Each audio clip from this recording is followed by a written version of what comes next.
Crookie, look, Chelsea's bit of a debacle there at the minute. What's going on? Well, it was a shock in terms of the timing, but it wasn't a shock, was it? Because I think since Enzo Maresca came out and basically had a pop at his owners, the writing was on the wall. You've both been at football clubs. You know that when that happens, there's only going to be one winner.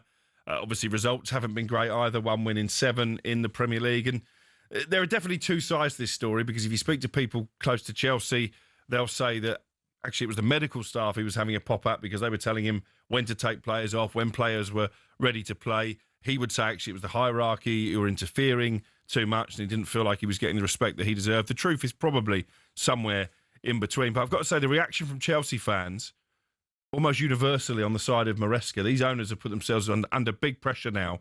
If this next appointment, and we think it's going to be Liam Rosenior, which is a massive gamble, someone who's not won that many games in the French league this season. If that goes badly, Crookie, how are they getting on? They're 7th, I think, in Ligue 1. I did see them play Palace in the Conference League and was quite impressed. And I know other Premier League clubs have kept a watching eye on Liam Rosenior. But but now you're taking over Chelsea. But this is where Chelsea are as a football club.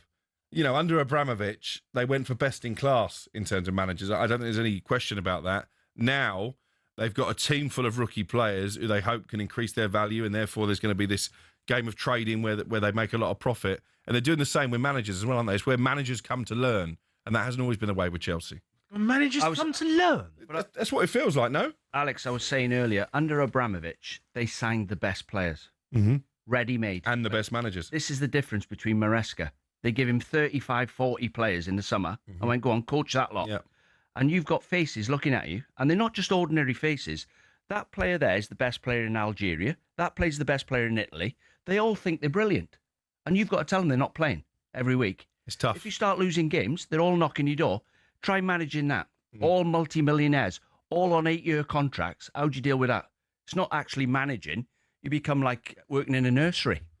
You know, listen, fair play to Liam Rosenior if he gets that job, but I'd be amazed if that works. There don't seem to be too many other names in the frame. I put a couple out there yesterday. Roberto De Zerbi, I know Berdad Egbali, one of the owners, is a big fan of, but that isn't going to happen. Oliver Glasner has been ruled out because they don't want to change the playing style. They've built a squad to play in a certain way, and they don't believe that would translate. I mentioned Frank Lampard, and they said, no, he's doing a great job at Coventry. We're not going to rock the boat there mid-season. So the names aren't jumping off the page. Cesc Fabregas was another one that was discounted to me. Who's in charge at Chelsea then? Who are they and what have they done? Todd Bowley. Who's the other one? Berdad Egbali, but both independently wealthy. So what's their line of work? What's their line of business? Are they just like property developers or? Yeah, they're both multi-billionaires. So and obviously I'm trying to work out with a certain ego attached, but they've also got numerous sporting directors, the big two being Win Stanley and Stewart, and they're getting a lot of grief this morning as well from Chelsea fans. So they sit down, obviously, with the owners and say, this is a style of football that we recommend we play from now on. And they recommend the signings. Managers have very little say in who goes and, as importantly, who leaves, because one of the reasons Mauricio Pochettino left the football club was that he wasn't on board with the idea of getting rid of Conor Gallagher, which obviously didn't go down well with the hierarchy. So you need to be a certain type of manager, I think, to go and manage. Well, Chelsea Liam Rosenior, I'm guessing they're bringing him in. He's willing to be that. He's a yes man. He's a yes man. And I think Maresca was initially, and then. Well, Maresca was, and project. And he gets fed up because he goes, hold on a minute, I'm a top manager now. I've won the Club World Cup. I beat PSG in a final. Yeah. I've won 2 trophies. I've got this team in the top 4.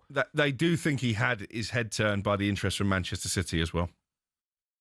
Well, that could be just paper talk. Who's to say Pep's still the manager, isn't he? But who's to say Pep Guardiola's not going to be the manager there next season? But I hear you, but I think he deserved a bit more respect, Maresca, to be honest. But I tell you what you can say, though. It's not often that a manager leaves a football club, and whether he quit, whether he was sacked, whether it was mutual agreement, not often a manager leaves a club like Chelsea and their reputation has been enhanced. And I think certainly his reputation going out the door is arguably greater than when he went in. Yeah, I agree. I think everybody realises how difficult a job he's got.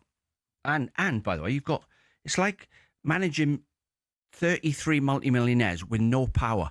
You can't even say to them, I never signed you. Yeah. Someone else signed you. Yeah. He's told me to bring you off half-time, by the way, the owner. I can't... So it does raise the question, is this going to become a bit of a poison chalice when it comes to Chelsea? If he does get the job, how long is Liam Rosenior even going to last? Obviously, Strasbourg owned by Chelsea. Yeah. So if they do take Liam Rosenior, they've also got to find a possible replacement for him in France. one name that's being touted this morning is someone who's doing very well at Cardiff. Brian Barry Murphy obviously got them to the top of League One. Okay. They're playing well. Just on some transfers, Semenyo, how close is that? Yeah, I was told last night an agreement in principle between Bournemouth and Manchester City. So I think this deal will get rubber stamped very soon. I think the contracts between the two clubs were being drafted as of yesterday afternoon. But it's a fascinating situation, isn't it? Because I spoke to Andoni Iraola after the game at Chelsea when Bournemouth played very well. And I said, is this realistically Semenyo's farewell? He said, no, he'll play against Arsenal. Okay. And I thought, well, will he? But actually, if you're Manchester City, you probably want him to play in this game. Well, you do, and you do and you don't, right? To help them out in terms of the title. You want him to play, but don't get injured. Yeah. He just got 2 assists, long throws. He did. He did, absolutely.